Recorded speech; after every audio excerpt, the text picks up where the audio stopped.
As featured in the November 2023 issue of Men's Health magazine, To Catch a Con Man is the very intimate and detailed true story of exposing one of the most prolific and successful serial con men to operate in the Midwest.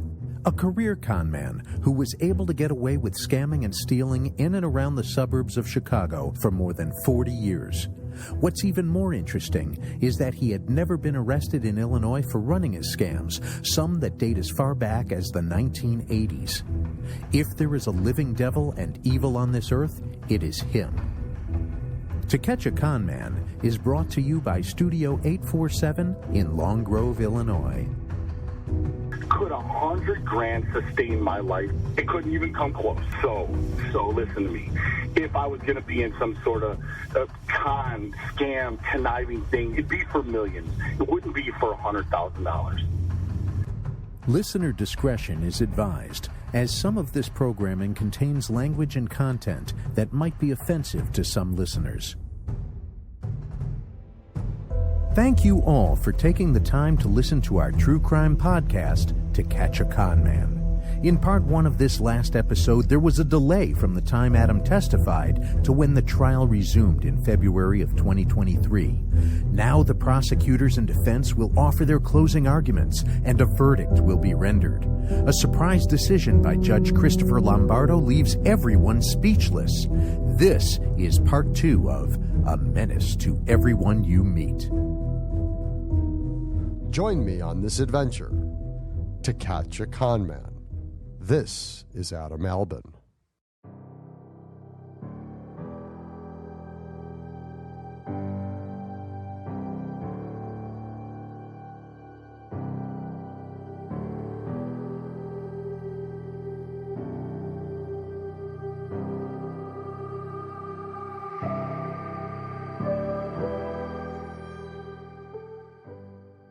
By the end of the day, I had been on the stand for over 6 hours in total, providing every single detail about what Dugo did to me and put me through. I couldn't mention anyone else's alleged crimes about Dugo, as that is considered hearsay. As the judge thanked me and excused me from the witness box, both sides reviewed their calendars and set up the next day for this trial. They set a date of December 30th, 2022.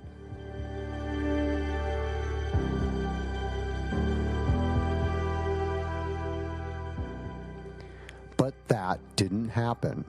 The prosecuting attorneys came down with an illness the day before, and so Judge Lombardo issued a continuance and set the next available date of February 2nd, 2023.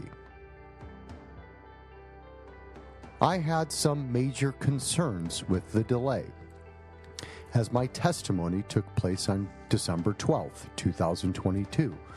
This would be almost 50 days after the judge heard my details. Would he remember anything of what I said? It was like 50 days of hell, knowing I had put my heart and soul into taking Dugo down, and I was able to face him and say my piece. Again, I start to question if I had done enough. Was I good enough on that day? Since I was part of the witness list, I was not able to attend opening arguments or any other part of the trial. I wasn't allowed to listen to the additional act's testimony and or Detective Tony Theis's testimony. I wasn't allowed to talk to any of the additional act victims or give them any sort of advice at all. I had to sit on the sidelines and wait this out. I would be allowed to come back to court to listen to the closing arguments. The trial restarted on February 2nd of 2023, and I knew with having 4 witnesses who were going to testify, this would most likely spill over into the next day. Kevin mentioned that if it went past Thursday, February 2nd, the trial would wrap up on Friday, February 3rd. The judge was adamant about wrapping this case up. As expected, the state and defense made it through 3 of the witnesses on Thursday, February 2nd, 2023. So the last victim should be on the stand at around 9 o'clock a.m. on Friday, February 3rd. I told the victim's advocate I would be there for closing arguments. I figured I would get there around 10 a.m. and wait in the lobby. I mean, these things always go longer than you think.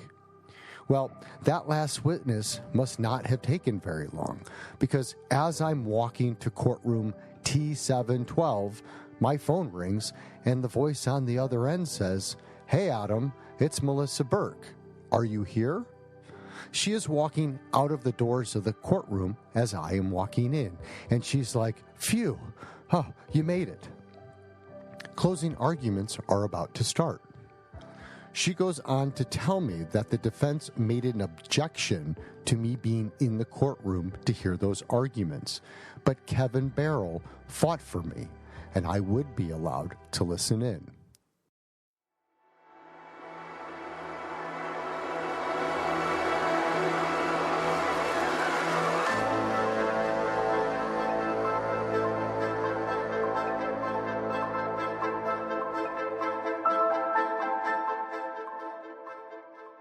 So I enter the courtroom.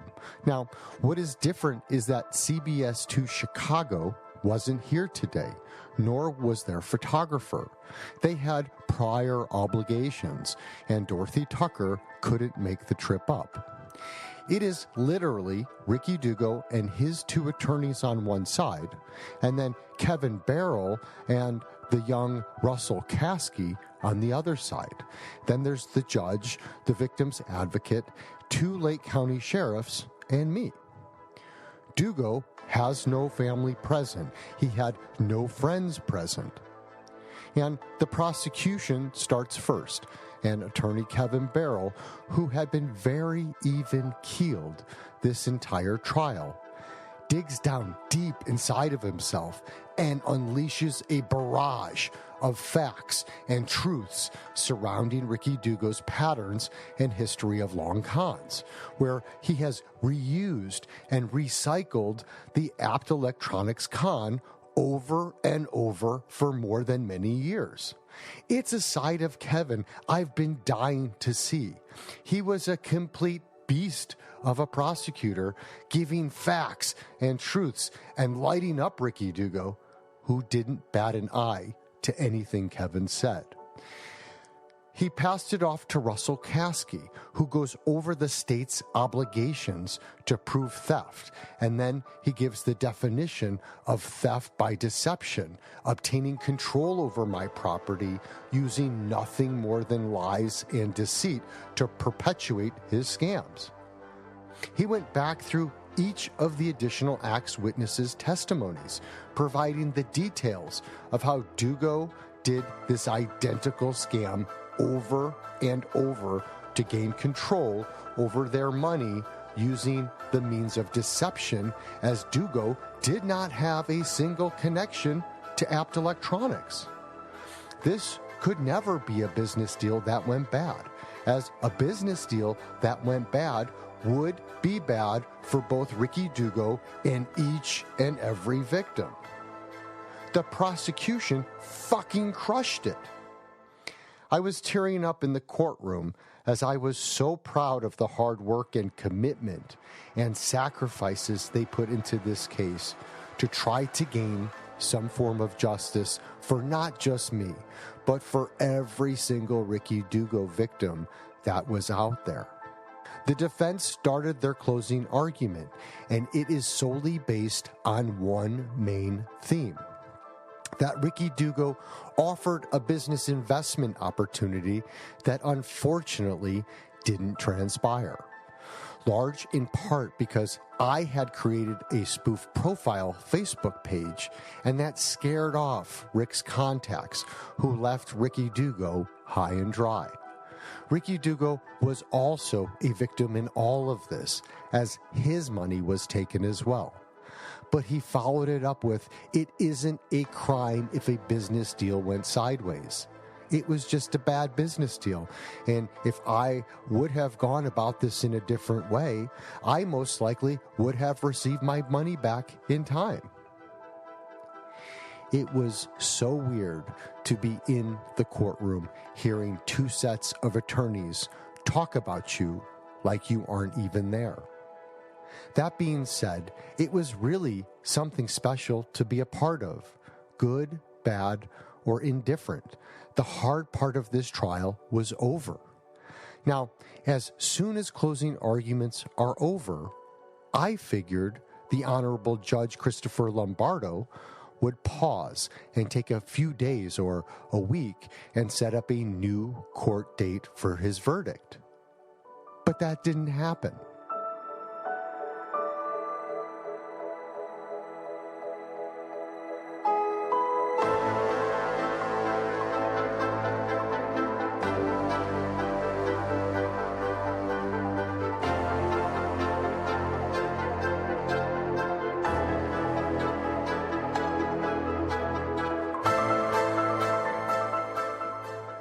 As quickly as both the state and the defense rest their cases, and in no more than 2 minutes after closing arguments were heard and recorded, Judge Christopher Lombardo does something that I still to this day cannot believe he did.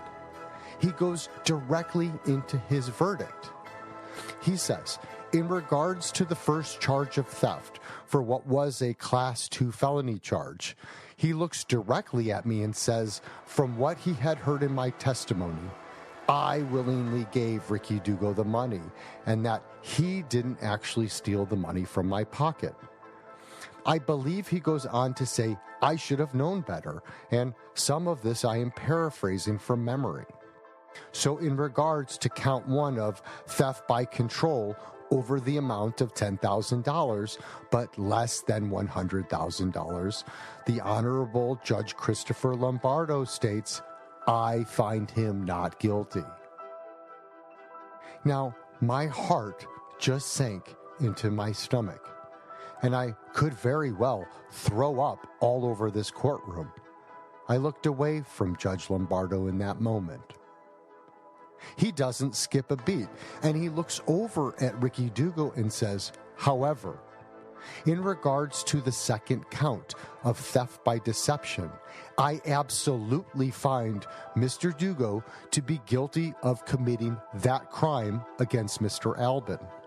Mr. Dugo knowingly took control of Mr. Albin's money under the false pretense that he had a connection on a deal that was shrouded in a deep level of deception. As soon as he said, however, my heart popped back into my chest. I knew we only needed to get a guilty plea on one of these charges, as the charges would have run in parallel and or concurrently, meaning even if he was found guilty of both charges, the sentence would run next to each other versus consecutively one on top of the other.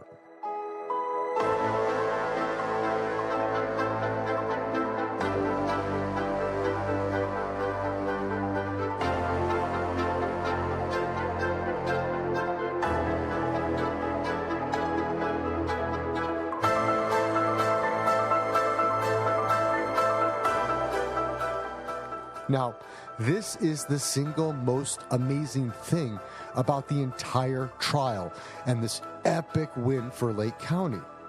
Mr. Dugo had never been charged with a felony in Illinois. In fact, he had no record here outside of a few speeding tickets. Judge Lombardo instantly says that his bond is revoked and he will be remanded to the Lake County Jail immediately.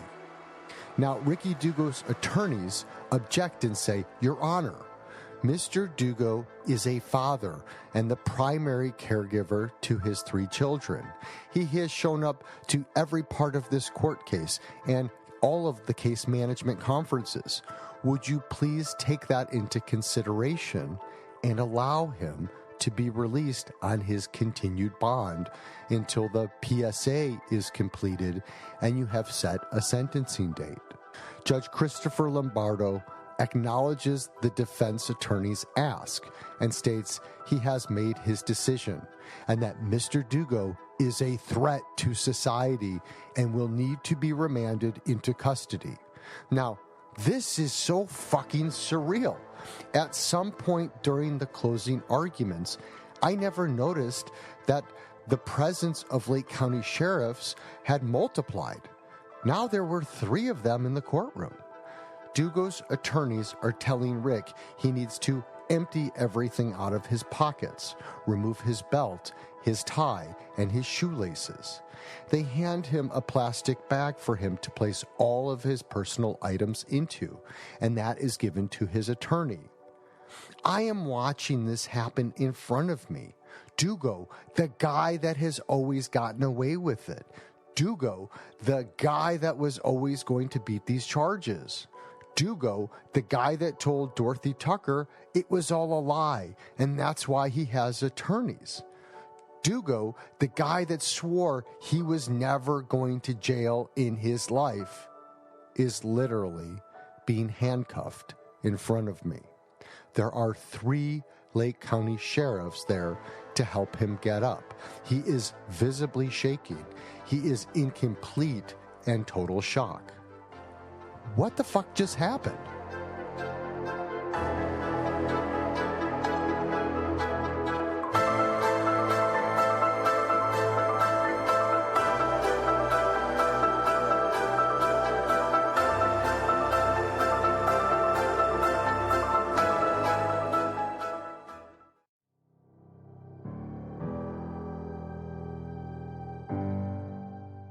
Now, I just stare at Ricky Dugo, and I can feel this tidal wave of emotion about to fucking crash through my body.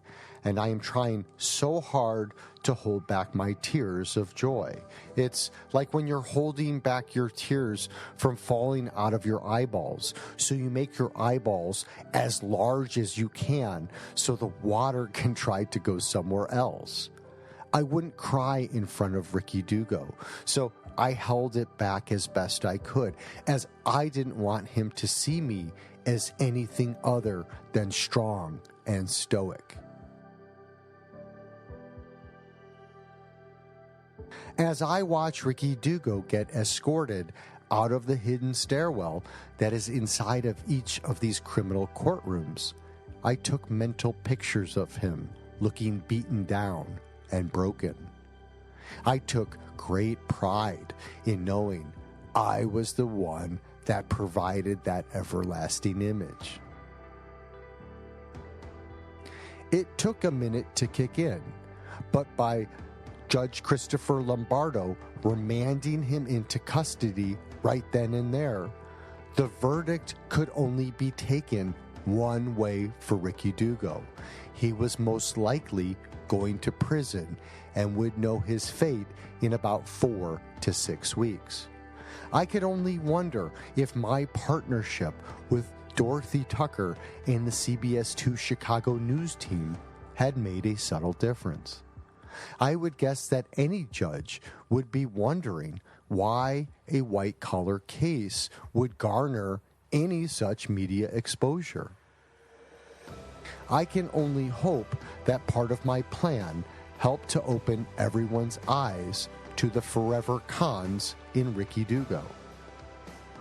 As soon as he vanished from sight, I stood up and walked outside of this courtroom. I felt the first of many tears stream down my face, much like they still do to this day when I retell that part of the story. I wanted to call my wife and my mom and just announce to the world what I had just witnessed. But that would have to wait a few more minutes, as the real heroes in this story, the incredible team of Assistant District Attorney Kevin Barrow and the young Russell Caskey, and victims advocate Melissa Burke, exit the courtroom and head my way. They are smiling and we shake hands, and I get a hug from Melissa Burke, whom can tell that I am about to break down. It was this amazing feeling to let out all of those tears, as they were almost 5 years in the making. I had been harboring the sadness, as I had heard hundreds of times before in the victims' voices. I had put on this facade of being a strong, machismo kind of guy, as I wanted them to believe in me. I wanted them to believe in the plan. I am pretty sure the tears started there, and they didn't stop until well after I arrived home that day. I thanked the team and told them how incredibly proud I was to be part of it, how proud I was of them for obtaining the goal of a guilty conviction, reminding them over and over how that had never happened here in Illinois. We rode the elevator down together and then walked over the pedestrian bridge that links the criminal court tower to the Lake County State's Attorney's office. I left them there and took another elevator down and walked the long hallway to get out to the parking garage. I got into my car and I called my wife and fought through the tears to tell her everything that had just happened. I said, "I love you, and thank you for supporting me through this entire process." I sent George Red a message letting him know and to tell him I couldn't talk for some time, but he will want to hear the play-by-play when we talk. After I hung up with my wife, I called my mom and I bawled my eyes out to her, telling her how it was finally over and we had gotten a guilty verdict. It was a short call, as I need to disconnect from everything for just a few minutes and enjoy the drive home. I was replaying the moment back in my head, and I had an epiphany. I was the only civilian in that courtroom that heard any of this and watched it all go down. And Dugo had no one there in his corner, and for good reason, as he had burned anyone and everyone that had come into his life. The solitude he felt on that day had to sink in. And I knew with 100% certainty that in that moment he was scared, as the entire house of cards he had built over decades of lies and deceit had come crashing down around him. I took great pleasure in seeing that. I still do. I always imagined that on Ricky Dugo's Judgment Day, I would be surrounded by hundreds of victims and their family members, all standing in line to read victims' impact statements and to join in on bashing Dugo like a piñata. But that never happened. I have a theory about this as well. For almost every one of his long con victims, whether they are over their losses or not, there is one thing that most would agree on. They simply never want to see his fucking face ever again.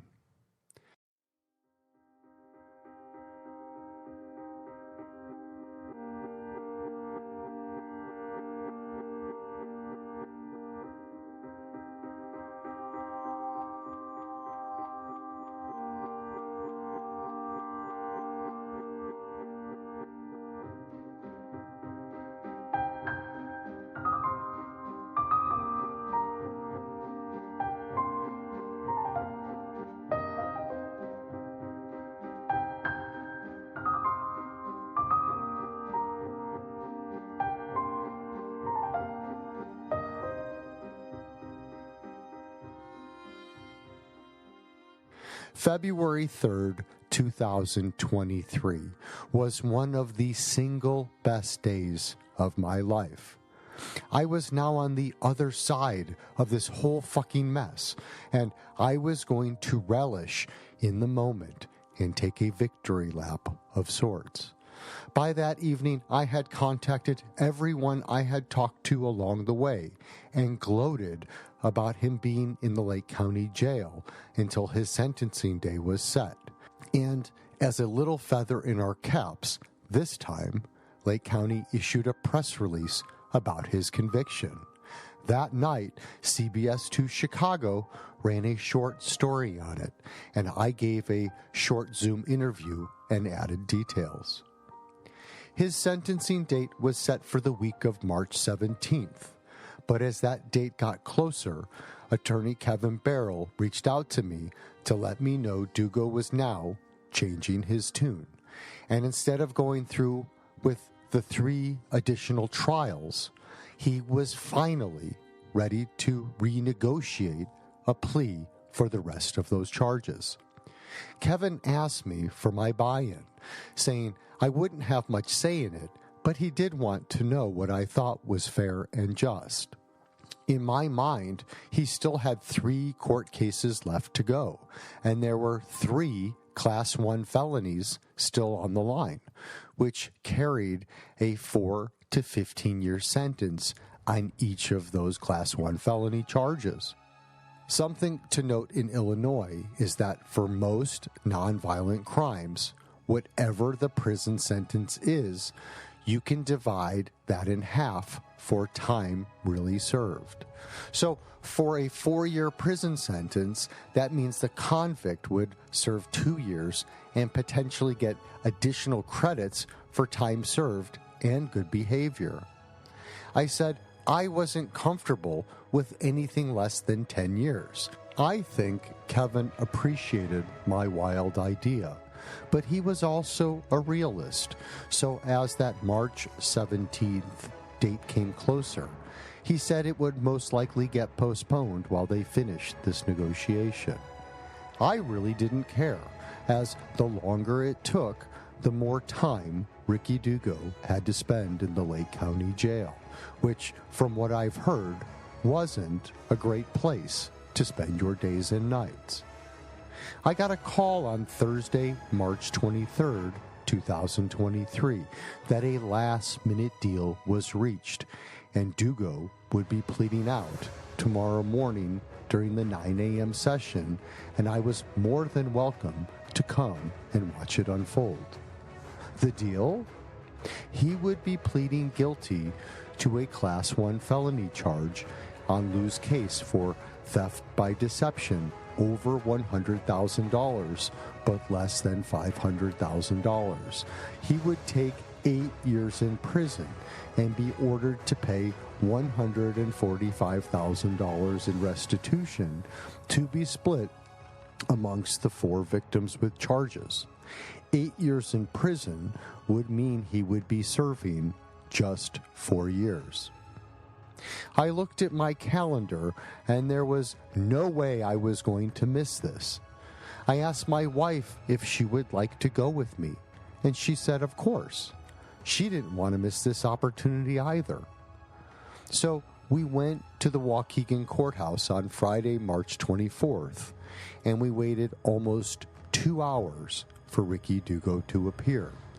The delay was due to the court being open for case management that morning, and with CBS 2 Chicago in the courtroom this day taking pictures, the Honorable Judge Christopher Lombardo wanted to make sure the only civilians left in his courtroom when Dugo's name was called would be those that didn't mind if pictures were taken.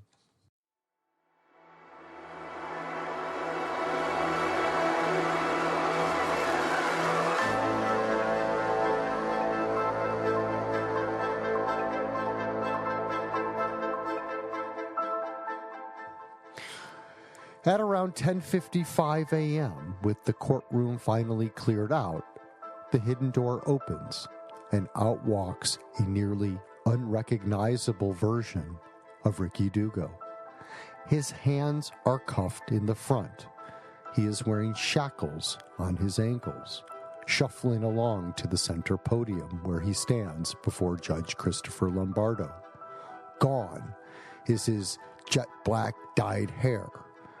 Now he dons a short jail-style, not-so-fresh cut, and his hair is gray and white. He has lost about 30 pounds, and he looks tired and completely busted up. I have never seen such a swift change in someone's appearance. The dude looked like he had aged 20 years in 6 weeks. At the podium, the judge asked him if anyone made any promises in regards to this plea deal, and did he want to move forward with it on his own accord. He asked Dugo if he had any questions, and did he understand that by pleading guilty to this Class 1 felony, the other charges in this case and cases would be dropped. He was giving up his ability to appeal the conviction. He would have to write a letter to the court within 30 days if he wanted to change his mind. And even then, the Honorable Judge Christopher Lombardo said in the end he would be making the determination on if he should be allowed to change Dugo's mind. The trial conviction was running in parallel to this plea deal, so Judge Lombardo sentenced him to 4 years in prison for my case that had gone to trial. If he came back and changed his mind about the plea deal, Judge Lombardo would be forced to change his mind on what he sentenced in my case, and it would be significantly higher if he chose to change his mind. Ricky Dugo answered all of Judge Lombardo's questions politely. Yes, Your Honor. I understand, Your Honor.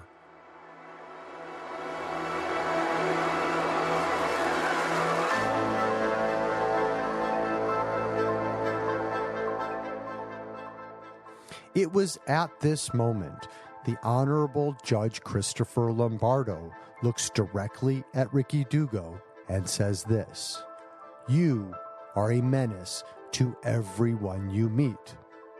He went on to say that no one that came into Ricky Dugo's world was ever safe from his devious deeds, and that anyone who crossed paths with Rick was left with some form of trauma and pain. He was then asked to sit down in order for him to sign the voluntary plea deal. He asked to borrow his attorney's reading glasses, as he couldn't see what he was signing, and he had to sign the document while he was still handcuffed. I mean, this is simply incredible to me. He doesn't back out of the plea deal. He signs his name and then is escorted to the Lake County Jail, where he will wait for his next transfer.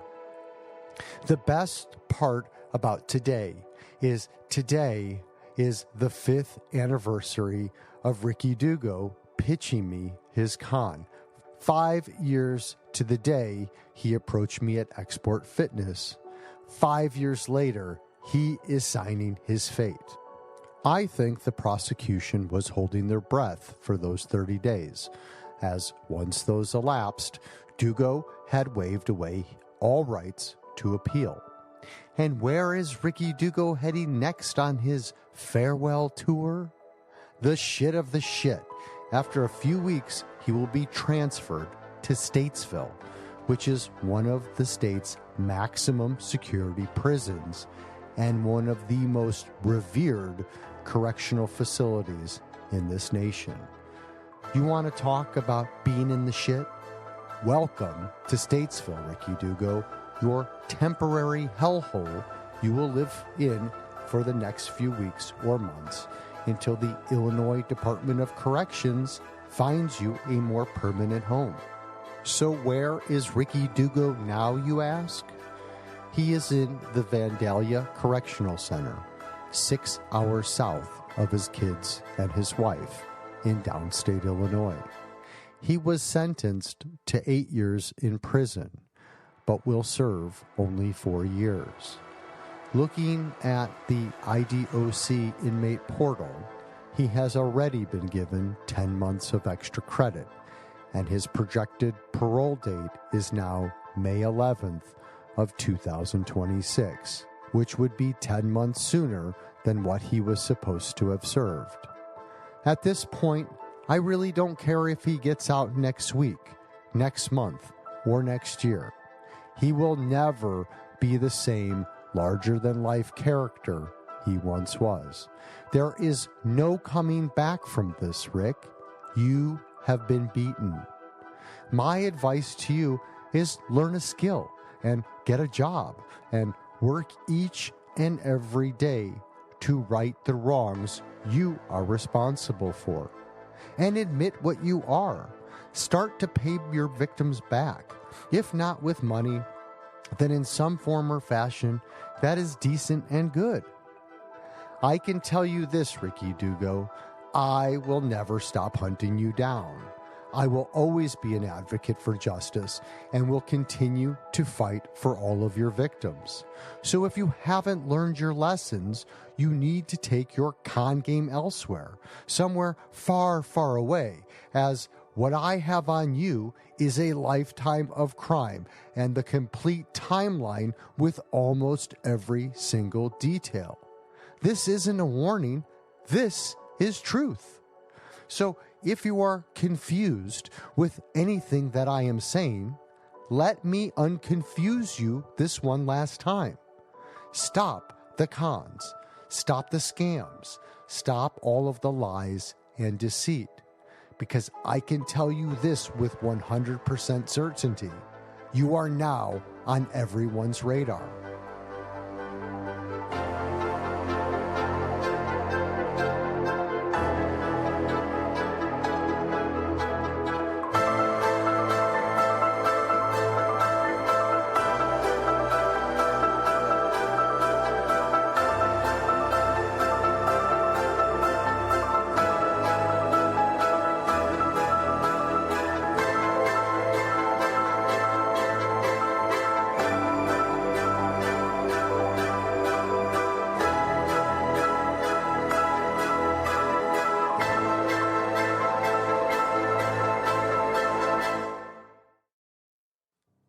And that brings me back to today and why I decided to tell this story.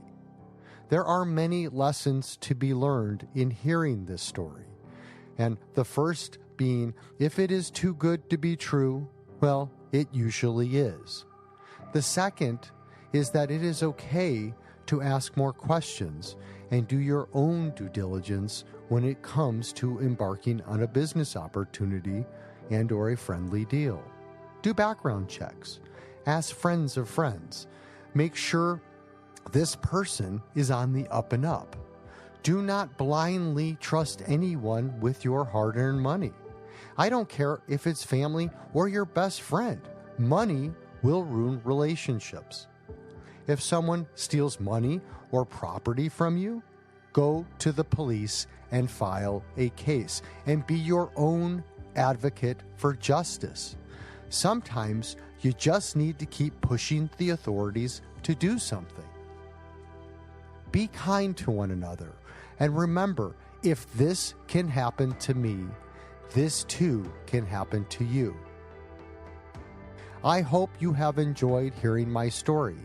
And if you have, I encourage you all to tell everyone you know to listen to it. By helping me spread the word, you are helping me in sending the messages out to this world.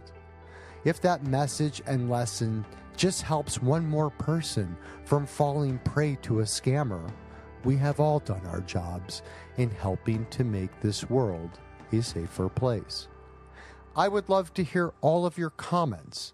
Please send those to info@catchingcriminals.com. Oh wait, there is more. I am working on finishing up Season 2 of To Catch a Con Man in Their Own Words. Victims and people close to the case will bring you intimate details on how their lives were changed by Ricky Dugo. If you are a Ricky Dugo victim and would like to be part of this story, please reach out to conbyrick@gmail.com and I will reach back out to you. A last few notes. If you are wondering about the court case where the 46-foot cigarette boat vanished without a trace, the rumor that has circulated is this. The boat was taken by a former victim who was very unhappy that Ricky Dugo stole his money. And this victim secretly removed the boat from the house Dugo was keeping it at and chopped it up and sold the parts off to recoup some of this money. At first, the boat was supposed to be used as collateral, but my guess is that Dugo never paid this victim back, and to teach him a lesson, he destroyed the boat and sold the motors and anything viable to help him recoup some of his losses to Rick. Again, this is just the story that has been told and passed along for many years. You have to feel bad for Mr. Dolan. He was left having to pay the entire balance of that $491,000 boat, and maybe he had to file bankruptcy. Either way, Mr. Dolan is another victim I have yet to talk to, but would like to. In episode 3, I made an error, one which I would like an opportunity to correct. I had mentioned that Scott was the second person I revealed my identity to. In reality, he was the third victim that knew my real identity, as I did use my real name in the conversation a few days prior when I talked to Brad, the roofer. My coworker obviously knew my identity. He's number one, and we have known each other for about 15 years. In episode 6, Failed Attempts, you hear me mention that Detective Bill Bang wants me to look at 2 photos, pictures of whom they thought were Ricky and Shannon Dugo. Who were the unidentified subjects of these pictures? The man and woman that were together in the first picture was the real Jeff Klein and his wife. The second photo, thought to be that of Shannon Dugo, ended up being Miss Lebowski. Both Klein and Lebowski have put various houses in their names. Additionally, Miss Lebowski has put cars and trucks into her name as well. In fact, the house they scammed in Lake Forest, that was owned by the former Chicago Bears head coach, Dick Duran, and that had Miss Lebowski's name on the lease. She was also on this lease for the next townhouse that the Dugos were living in as unknown occupants in a subdivision called the Oaks in Vernon Hills, when Dorothy Tucker approaches Ricky Dugo on camera and in the aired CBS 2 Chicago news story exposing him. Both those 2 rentals ended up in evictions and settlement judgments for the former Dugo's babysitter, Miss Lebowski. Gotta wonder, what does she get out of doing this for Mr. Dugo? That is a mystery to me as well. At the end of episode 7, titled Something Wicked This Way Comes, I mentioned that even if Rick had made attempts to repay me the money he promised to, I would not have accepted it, in God's honest truth and for a reason. That reason is because if Rick had actually started to pay me back, my case could have been in jeopardy if I would have accepted it. You may be wondering why that may be. Well, if Rick started to pay me back, even if it was just a few $100s or even $1,000, the judge could have seen that as an act of good faith and that Rick did make an attempt to pay me back for what he stole from me. If the judge thought that was a real and truthful attempt, he could have thrown out the case and or sided with Rick. It was in my best interest at that point in the investigation to not be repaid. I mean, it was a non-issue, as Rick made 0 attempts to settle the debt he owed me anyways. But at that moment in time, I would not have accepted a dime back or do anything that would have jeopardized the case and efforts that so many of us had already put in. And to this day, I have still yet to be paid back a single penny of what he owes me. If I want to ever get paid back, Rick would have to get a job after he is paroled, and I would have to file a civil case against him, where the judgment for restitution would have to be enforced and then his wages garnished. I plan on doing that as soon as he is out of prison. If you heard me saying that I told various people different amounts that I had thought Rick had stolen, it was because the amount I was using was what I had thought or knew of at that certain time. And from what you will hear on the next season, if you count every victim and every judgment against these victims for putting things in their names, you will be amazed by the amount of money Ricky Dugo has scammed and conned and defrauded people from. It has to be, because first of all, I don't know all his victims. The victims that I know, the cases that I'm familiar with, and Tony would have a better grasp on this, way better grasp on this than me, but it's got to be well over $20 million. Well over $20 million. That'd be my guess. Over all the different 50, 60, pay my rents, all the rents he's ripped them. If you count every rent and every $4,000, I'll double your money, and you go back into that, and a $4,000 scam to Ricky was nothing. No, all the poor people who went in on these car washes with him, some of those people are at $600,000 and $700,000. Right. Yeah. And it's a lot of money. And he he never worked, never had a job. The only way he made money that I can see was conning people. He never, ever worked for a living. Thank you for listening to the final episode of Adam's Story. If you are captivated by this story, please tell your friends and family about it and help us spread the word. Knowledge is power, and we have an opportunity to protect additional people from falling prey to the Ricky Dugos of this world. Season 1 took you on a roller coaster ride, trying to catch a con man, an effort that took 5 years to successfully complete. With a guilty verdict at the trial, Ricky Dugo's fate was sealed, and as you listen to this ending, Ricky is in prison where he belongs. Through hard work and dedication by so many people, you can rest a little easier tonight, knowing that one less sad excuse for a human being is out there trying to steal your hard-earned money. Season 2 of To Catch a Con Man, in their own words, is currently in production and should be released by the end of 2023. Victims and others close to the case will provide you with intimate details on how crossing paths with Ricky Dugo changed their lives forever.